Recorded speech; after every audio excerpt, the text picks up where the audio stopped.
गुरुदेव जय पशरणम। श्री ब्रिजमोहन वचनामृत भाग 3 जनवरी सन 1950 स्थान दिल्ली। प्रकाशमय स्वरूप। मांगत बिदाराऊ अनुरागे सुतन समेत ठाड़ भे आगे। नाथ सकल संपदा तुम्हारी मैं सेवक समेत सुत नारी। परमात्मा की असीम दया व कृपा से अजीज नरेश दिन ब दिन तंदुरुस्त होता गया, परंतु इस सेवक ने जो श्री सद्गुरुदेव जी महाराज को लिखा था कि इम्तिहान में बैठने के लिए इसकी जिम्मेदारी बहुत बढ़ गई है, इसका एक भी अक्षर पूरा न कर पाया। बच्चे की बीमारी के कारण पढ़ाई करना तो दूर की बात है, ये किताब भी न खोल पाया। अब बच्चे की बीमारी से फुर्सत हुई और एक दो दिन ही किताब खोली होगी। इतने में परम पूजनीय सद्गुरुदेव जी की बीमारी का पत्र मिला। दिल धड़क उठा, इच्छा हुई कि उनके दर्शन किए जाएं। सायंकाल जब चौधरी श्री राम जी आए तो इस दास ने उन्हें श्री गुरुदेव जी महाराज का पत्र दिखाया और उनसे एटा जाने की सलाह ली। परमात्मा की दया कृपा से वो भी जाने के लिए तैयार हो गए और ये सोचा गया कि पढ़ाई भी सद्गुरुदेव जी महाराज के दर्शन करने के पश्चात ही प्रारंभ की जाएगी। रविवार में 2 दिन की छुट्टी मिलाकर शनिवार रात्रि में चलकर रविवार प्रातःकाल हम लोग एटा पहुंच गए। श्री सद्गुरुदेव जी महाराज काफी कमजोर नजर आए, परंतु उनके चेहरे पर एक विशेष तेज ओज मालूम होता था। हम लोग 2 दिन उनकी चरण सेवा में रहे और हमारे हृदय प्रकाश तथा आनंद से परिपूर्ण हो गए। मंगलवार के दिन हम लोगों को वापस आना था। आपने दोनों को ही इस्तीफा देकर आने का इशारा किया। दिल्ली वापस आने के पश्चात इस सेवक ने अपने इस्तीफे की एक अर्जी दफ्तर में दे दी। इस समय डेवलपमेंट ब्रांच के additional chief engineer Shri H.N. Srivastava थे, जो बहुत ईश्वर परस्त और भले तथा बड़े योग्य ऑफिसर थे। उन्होंने इस दास का इस्तीफा मंजूर नहीं किया और इसे 8 दिन की छुट्टी दे दी गई और आपने एक पत्र श्री सद्गुरुदेव जी महाराज को लिखा कि यह लड़का बार बार नौकरी से इस्तीफा दे देता है, इसको कृपा करके समझाया जाए ताकि आइंदा ऐसा न करे। उधर उस सेवक के साथी श्री प्रेमचंद जी मित्तल को यह पता चला कि दास ने इस्तीफा दे दिया है। उन्होंने चुपचाप दास के पिताजी को तार दे दिया। इस दास को जब यह पता चला तो इसे बड़ा दुख हुआ कि कहीं ऐसा ना हो कि इसके एटा जाने में झंझट पैदा हो जाए। इसलिए शाम दफ्तर से घर वापस आते ही इस दास ने एटा जाने का निश्चय घर पर बतलाया। किसी प्रकार इसकी धर्मपत्नी और पूजनीय माताजी को इसके इस्तीफे की खबर पहुंच गई। माताजी इस दास को समझाने लगी कि ऐसा क्यों करते हो। दास ने उत्तर दिया कि पहले एटा हो आऊं, उसके बाद बतलाऊंगा। पूजनीय माताजी तथा धर्मपत्नी ने जब आग्रह किया कि वो दास को अकेला नहीं जाने देंगी तथा वो भी इसके साथ एटा चलेंगी, दास के पास सिवाय उनको साथ ले जाने के और कोई चारा न था, परंतु किराए के लिए रुपयों की समस्या थी। ये बाहर लॉन में इसी विचार में डूबा हुआ था कि रुपयों का इंतजाम कहां से करे और फिर उधार भी कि जिसके जल्दी वापस करने की संभावना न हो। दूसरे दफ्तर के साथियों से तो इस समय रुपया मिलना असंभव ही था। इसी सोच विचार में इसका चित्त डूबा हुआ था कि परमात्मा ही मदद करे तो इसका इंतजाम बने। मालिक की असीम दया व कृपा से अचानक इसी समय पंडित बनवारी लाल शर्मा आ पधारे। इस सेवक का चेहरा मुस्कुरा उठा और बड़े प्रेम से इस सेवक ने उनसे सवाल किया, शर्मा जी, आपसे एक बड़ा काम है। इस सेवक को इसी समय 40 रुपए चाहिए। अगर आपके पास हो तो आप देने की कृपा करें। दास ने अपनी नौकरी से इस्तीफा दे दिया है और अब श्री सदगुरुदेव जी की शरण में जा रहा हूं, इसलिए यह शर्त है कि यह रुपया अगर मुझसे बनेगा तो जरूर वापस कर दूंगा, और अगर न बन पाया तो यह भी संभव हो सकता है कि यह पैसा आपको वापस न मिले। ये बात ये दास आपसे स्पष्ट कर देना चाहता है। अगर आपको यह शर्त मंजूर हो तो आप रुपए दें, अन्यथा नहीं। पंडित जी ने जेब में हाथ डाला तो उसमें ठीक 40 रुपए निकले और उन्होंने बड़ी खुशी से इस सेवक को दे दिए। रुपए देकर पंडित बनवारी लाल जी शर्मा अपने घर चले गए। रुपए लेकर यह सेवक कनॉट प्लेस गया और वहां जाकर अलीगढ़ के टिकट खरीद लाया, और घर आकर इसने कहा कि मन तो इस दास का अकेला जाने का था, परंतु आप मजबूर कर रहे हैं, इसलिए आप भी साथ चलें, लेकिन यहां से कोई बिस्तर वगैरह साथ ले जाना का नहीं है। हम लोग गाड़ी आने से आधा घंटा पूर्व ही स्टेशन पर पहुंच गए तथा खाली स्थान देखकर गाड़ी में बैठ गए। गाड़ी में बैठते ही इस दास का मन परम पिता परमात्मा में लीन हो गया और इसको अपनी सुध बुध न रही। गाड़ी चलने से 10 मिनट पूर्व एक व्यक्ति ने इस सेवक को हिलाया। इसे चैतन्यता आई तो उसकी ओर देखा। उसकी आंखों में से प्रकाश की धार निकलती हुई नजर आई। उसने अपना टिकट इस दास को दिखलाया और पूछा, कहां का है और कितना किराया लिखा है। दास ने पढ़कर बतलाया कि अलीगढ़ का टिकट है, परंतु ये क्या, तुम्हारे टिकट पर किराया अधिक लिखा है, हमारे टिकट पर इतना नहीं है। उस व्यक्ति ने पूछा, आपके टिकट पर क्या लिखा है। दास ने अपना टिकट निकाला तो उसने उत्तर दिया, ये टिकट तो पैसेंजर का है और जिस गाड़ी में आप बैठे हैं ये एक्सप्रेस है। अभी जाकर इसे एक्सप्रेस का करा लें, नहीं तो अलीगढ़ में आपको बहुत परेशान होना पड़ेगा, सेकंड क्लास का किराया देना पड़ेगा। ये दास फौरन ही टीटी के पास गया और इसने अपने सारे टिकट एक्सप्रेस के कराए। गाड़ी चलने से 2 मिनट पूर्व ये दास अपने डिब्बे में अपने स्थान पर बैठ गया। ठीक समय पर गाड़ी चली और थोड़ी देर बाद फिर ये परमपिता परमात्मा में लीन हो गया और इसकी ये आनंदमय अवस्था बराबर बनी रही।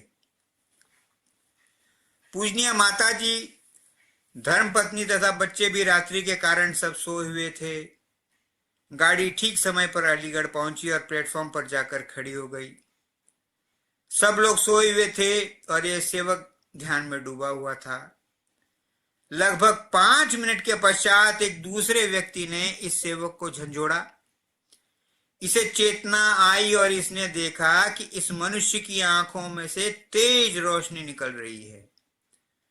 उसने कहा कि आप लोग अलीगढ़ जाएंगे और गाड़ी 5 मिनट से अलीगढ़ के स्टेशन पर खड़ी हुई है, आप लोगों को उतरना नहीं है क्या। दास ने सबको फौरन ही जगाया और बहुत जल्दी जल्दी हम लोग डिब्बे से उतरे। गाड़ी से उतरते ही गाड़ी ने चलने की सीटी दी और रवाना हो गई। गाड़ी से उतरकर हम लोग मुसाफिर खाने में पहुंचे और वहां पड़ी बेंचों पर बैठ गए। मौसम भी हमारा इम्तिहान ले रहा था। बड़े कड़ाके की सर्दी पड़ रही थी। आसमान पर बादल छाए हुए थे। ठंडी ठंडी हवा तेजी से बह रही थी और शरीर को तीरों के समान भेदती चली जा रही थी।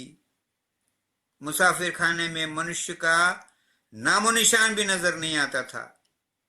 जाहिरा दास के कारण घर के सभी लोग ऐसी कठोर सर्दी में कष्ट पा रहे थे, परंतु सच ये है कि सभी के हृदय उस परमात्मा की याद में डूबे हुए थे और उन्हें अपने तन बदन की सुध बुध न थी।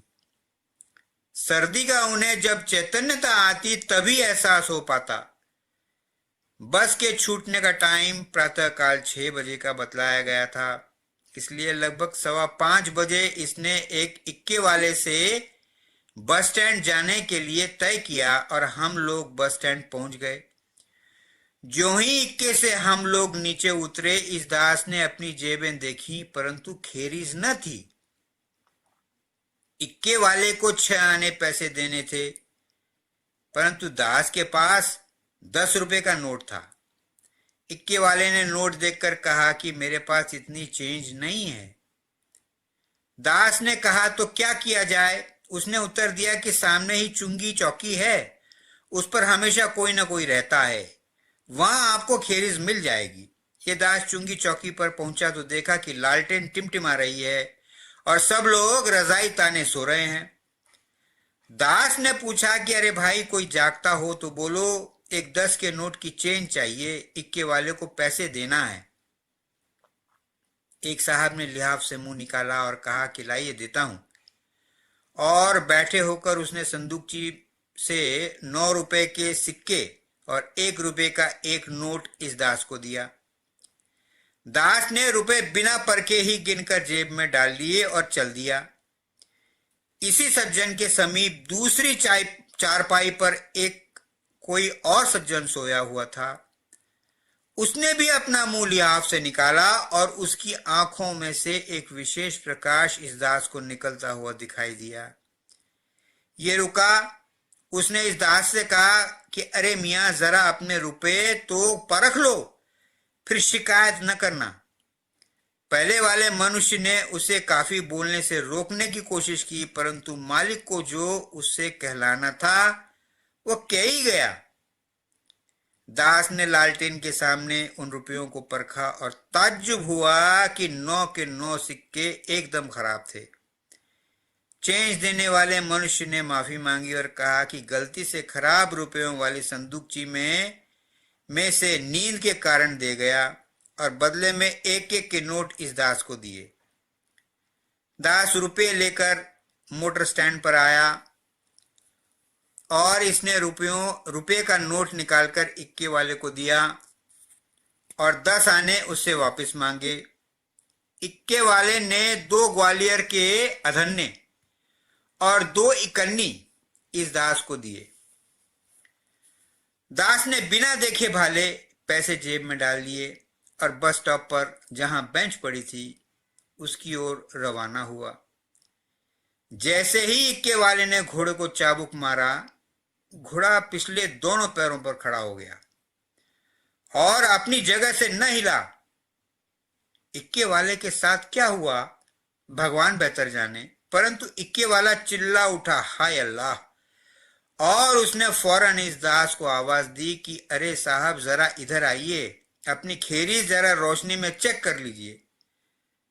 लालटेन के सामने जेब में से खेरीज निकाली और देखने लगा तो इसने देखा कि बजाय 2 चवन्नियों के ग्वालियर स्टेट के 2 अधन्ने इक्के वाले ने इस दास को दे दिए थे।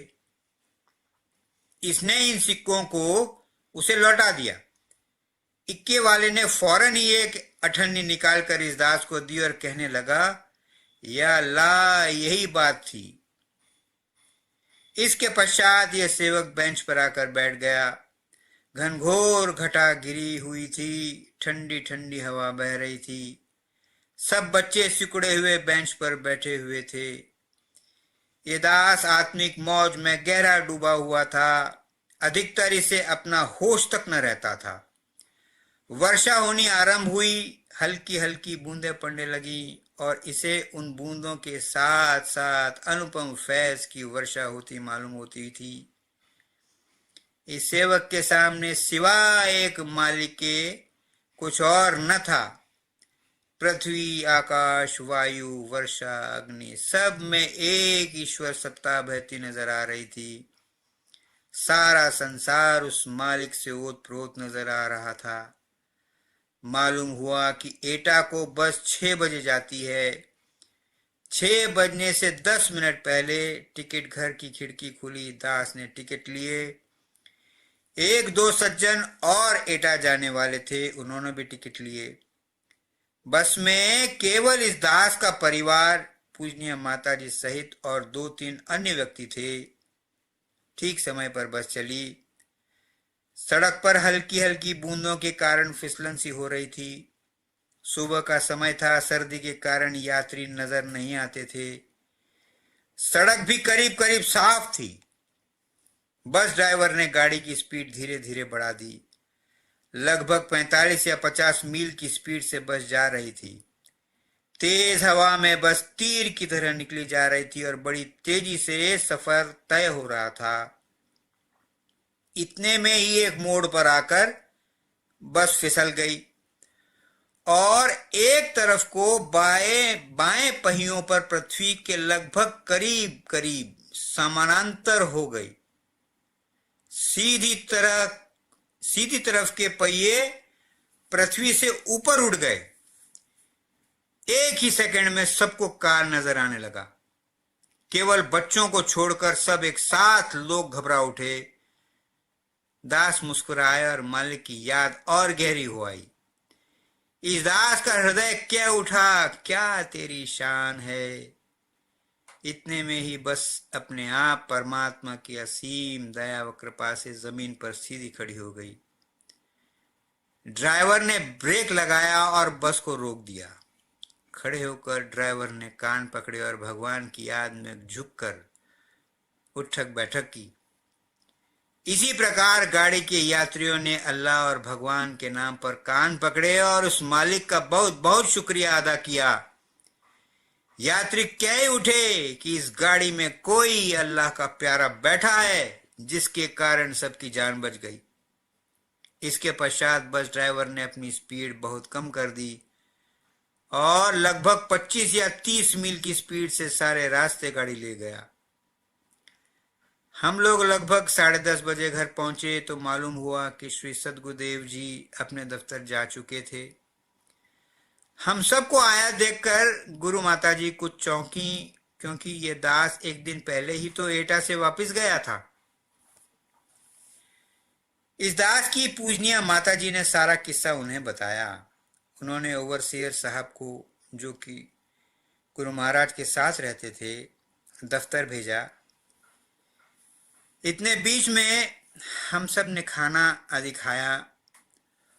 ओवरसियर साहब ने लौटकर इत्तला दी कि ये दास फौरन ही सबके साथ दिल्ली वापस चला जाए और नौकरी पर ज्वाइन करने के बाद तार द्वारा सूचना दे। अब दास के पास कोई चारा ही न था, फौरन ही वापस लौटना पड़ा। पहली मिली बस से हम लोग अलीगढ़ के लिए रवाना हुए। अलीगढ़ पहुंचकर इसने देखा कि किराए के लिए पैसों में कुछ कमी है। इसे याद आया कि अलीगढ़ में इसके बहनोई के बड़े भाई श्री ओंकार प्रसाद जी रहते हैं। इन्हीं के यहाँ हम लोग गए। वहीं पर हमने रात्रि का खाना खाया और उसके पश्चात 20 रुपए उनसे उधार लिए और प्रातःकाल 2:30 बजे की गाड़ी से दिल्ली वापसी का विचार हुआ। गाड़ी प्लेटफॉर्म पर आई और खचाखच भरी हुई थी। कहीं तिल रखने को भी जगह नजर नहीं आती थी, क्योंकि इसको आज्ञा थी कि पहली गाड़ी फर्स्ट अवेलेबल ट्रेन से दिल्ली वापस जाना चाहिए।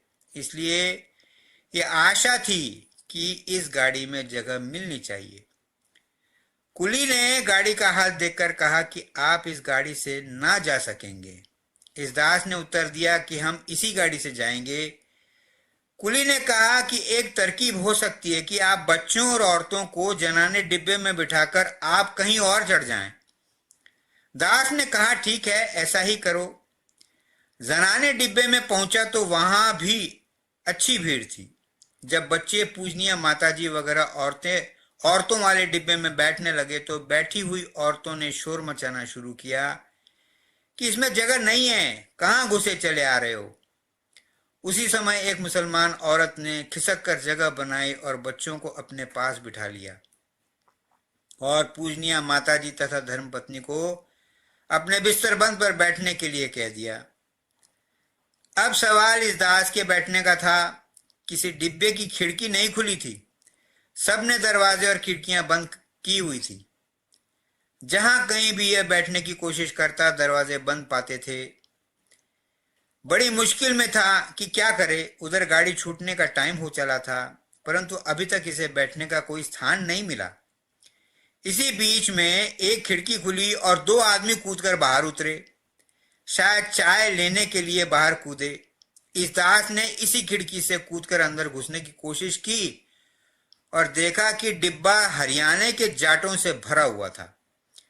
जैसे ही इस सेवक ने पैर अंदर रखा, एक जाट ने इसका पैर उठाकर बाहर निकाल दिया। इस सेवक के हृदय में बिजली की तरह विचार दौड़ गया कि अगर इस डिब्बे में न बैठ पाया तो गाड़ी हाथ से निकल जाएगी और बच्चों को बड़ी तकलीफ होगी। इस दास ने फिर मालिक का नाम लेकर खिड़की के द्वारा डिब्बे में यह कहते हुए पैर रखते बोला कि देखें किसमें हिम्मत है जो अब के पैर हटा दे। दो जवान जाट फौरन ही पैर की तरफ लपके, परंतु उनके पास बैठे हुए एक बूढ़े जाट ने उन दोनों के हाथ पकड़ लिए और इतनी ही देर में गाड़ी के अंदर खड़ा हो गया। गाड़ी में बैठे जाट इसे धक्का देने लगे कि यहां जगह नहीं है, कहां घुस आए। इस दास ने कहा कि अब तो घुस आया, बाहर थोड़े ही जाऊंगा, जहां जगह दे दोगे वहीं बैठ जाऊंगा। लगभग 2-4 सेकंड धक्का धक्की हुई। इसी बीच में एक जाट अपने पास जगह बनाते हुए बोला कि यहां बैठ जाओ। ये दास फुदक कर बैठ गया। जैसे ही गाड़ी स्टेशन से चली और प्लेटफॉर्म से बाहर निकली तो देखा कि डिब्बे के दरवाजे पर बड़ा शोर मचा है। एक फकीर चलती गाड़ी में डिब्बे में चढ़ बैठा। इसकी दाढ़ी मूछों से पता चलता था कि वो कोई मुसलमान फकीर है। जाटों ने कहा कि यह कटुआ कहां से आ गया। ये पाकिस्तान बनने के बाद के दिन थे। पाकिस्तान में हुए हिंदुओं के साथ जुल्म और ज्यादतियों का असर हिंदुस्तान पर भी पड़ा और उन दिनों लोग मुसलमानों के काफी खिलाफ थे। कुछ जाट बोले कि इसे पकड़कर चलती गाड़ी से बाहर फेंक दो। दो जाट उठे और उसको बाहर फेंकने को पकड़ने लगे। इस दास से न रहा गया। इसने कहा कि देखो, इस फकीर से कोई कुछ मत कहो, इन्हें फेंकने से पहले मुझे गाड़ी से बाहर फेंक दो। इस पर वो दोनों जाट बैठ गए और वो फकीर उस दरवाजे से जहां यह दास बैठा हुआ था इसकी ओर आ गया। फकीर की शक्ल बिल्कुल इसके सदगुरुदेव जी से मिलती जुलती थी। केवल यह फटे हुए कपड़े पहने हुए था, जबकि इस सेवक के सदगुरुदेव बहुत साफ और सुंदर कपड़े पहनते हैं। डिब्बे के इस ओर आकर इस फकीर ने ऊपर सामान रखने की जगह पर सोने की इच्छा जाहिर की। इस जगह पर जाट पहले ही सोए हुए थे। इस फकीर को कौन सोने देता। जैसे ही एक जाट उठकर उस फकीर को देखने लगा, ये फकीर फौरन ही कूदकर खाली स्थान पर जाकर बैठ गए। फिर जाट ने उसको हटाने की बहुत कोशिश की, परंतु ये न हटे। तब उसने अपने पड़ोसी जाट की मदद मांगी और दोनों मिलकर धकेलना ही चाहते थे कि इस सेवक ने उठकर दोनों को रोक दिया। अब इस फकीर ने यह जिद की कि वह उस स्थान पर लेटेंगे और जो जाट उनके बराबर बैठा हुआ है उसे हटा दिया जाए। और उन्होंने धीरे धीरे अपने पैर बढ़ाने शुरू कर दिए। लड़ाई होने ही वाली थी। एक जाट इन पर हाथ चलाने वाला था कि यह सेवक खड़ा हो गया और कहा कि ये फकीर साहब हैं, इन्हें मत मारो, जो कुछ कहना हो इस दास से कहो। वह जाट शोर मचाकर नीचे उतर आया और यह फकीर आराम से उस जगह पर लेट गए। लेटने के बाद इस फकीर ने इस सेवक को बड़े गौर से देखा और फिर एक पेंसिल निकालकर उसने डिब्बे पर इस सेवक की ओर देखते हुए सही का निशान लगाया। गाजियाबाद आने तक इस सेवक ने उस फकीर को उस सीट पर बराबर लेटे हुए देखा। जो ही गाड़ी दिल्ली के नजदीक पहुंची, पता नहीं ये फकीर कहां गायब हो गए। उतरते हुए तो नजर नहीं पड़े। हम लोग प्रातःकाल लगभग 6:30 बजे घर पहुंच गए। परमात्मा तू ही है, तेरी इच्छा पूर्ण हो।